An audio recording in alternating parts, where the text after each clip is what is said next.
In this video, I am going to show you how to fix Windows fail to update error code 0x80080005. So this should be a quick and easy process video. Just go to search menu, type in Windows PowerShell.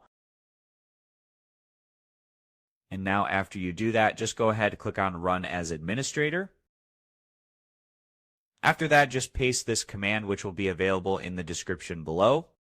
Then hit Enter, wait for the scan to end, and then after that for changes to take place. Just check if you have any Windows Update. So go ahead to Settings. After you click on Settings, the Settings menu will open up for you. And then just head over to Windows Updates. You can find it below, or you can just go ahead, click on it as you can see right now. So just click on Windows Updates, check if there's any updates, click on it. And if you have any, just install them and then restart your computer.